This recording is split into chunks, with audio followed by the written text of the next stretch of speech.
السلام علیکم ورحمۃ اللہ وبرکاتہ۔ امید ہے آپ سب لوگ خیریت سے ہیں۔ نبی محمد صلی اللہ علیہ وسلم جب جوان تھے تو ان کی زندگی میں سب سے بہترین عادت اور اخلاق پائے جاتے تھے۔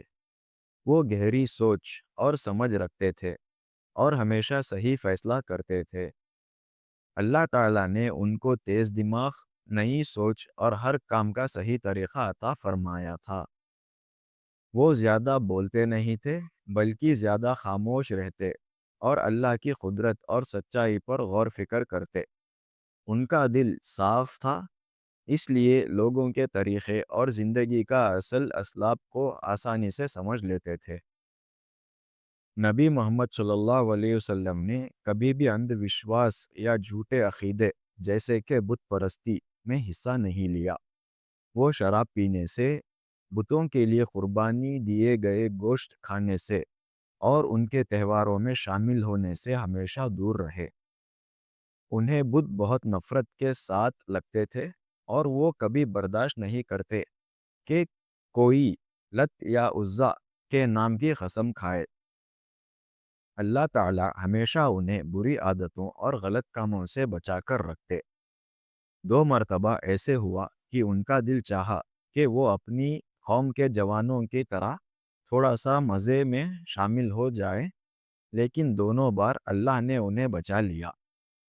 ایک واقعہ انہوں نے خود بیان فرمایا، میں نے اپنے دوست چرواہے سے کہا کہ میری بکریوں کا خیال رکھنا، میں مکہ جاتا ہوں۔ میں مکہ گیا، وہاں ایک گھر سے سنگیت کی آواز آئی۔ میں اندر گیا اور پوچھا، یہ کیا ہے؟ لوگوں نے کہا، یہ شادی کی محفل ہے۔ میں بیٹھ گیا سننے کے لیے، لیکن فوراً ہی نیند آ گئی۔ جب دھوپ آئی تو میری آنکھ کھلی اور میں واپس لوٹ آیا۔ اس کے بعد پھر کبھی ایسا نہیں کیا۔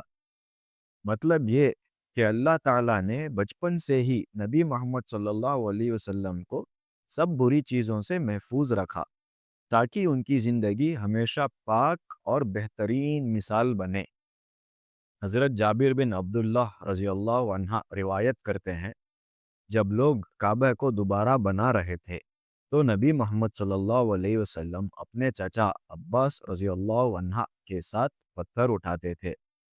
حضرت عباس رضی اللہ عنہ نے کہا، اپنی ازار یعنی کہ لنگی گردن پر ڈالو تاکہ پتھروں سے بچو۔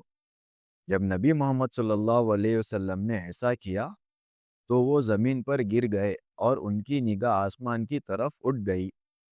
بے ہوش ہو گئے۔ کچھ دیر بعد ہوش میں آئے تو انہوں نے پکارا، میری ازار، میری ازار۔ پھر انہوں نے ترنت اپنی ازار سے اپنے جسم کو ڈھک لیا۔ دوسری روایت میں آتا ہے، اس کے بعد کبھی بھی نبی محمد صلی اللہ علیہ وسلم کا جسم کا نیچے کا حصہ کسی کو نظر نہیں آیا۔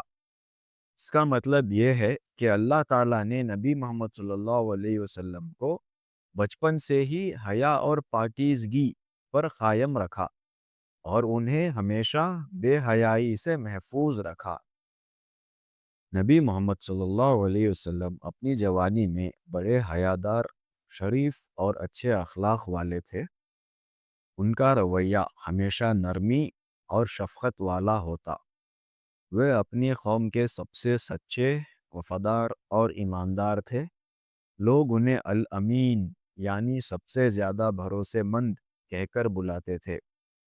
ان کا چہرہ دیکھ کر لوگوں کو تقوی یاد آتا تھا۔ حضرت خدیجہ رضی اللہ عنہا نے ان کے بارے میں کہا، وہ رشتہ داروں کو جوڑتے ہیں، غریبوں کی مدد کرتے ہیں، مہمان نوازی کرتے ہیں اور سچائی کے راستے میں مشکلیں برداشت کرتے ہیں۔ مطلب یہ ہے کہ نبی محمد صلی اللہ علیہ وسلم بچپن اور جوانی سے ہی سب سے نیک، سب سے سچے اور سب سے بھروسے مند شخص تھے۔ تو آج کی اس ویڈیو میں بس اتنا ہی، ملتے ہیں اگلی ویڈیو میں، تب تک کے لیے اللہ حافظ۔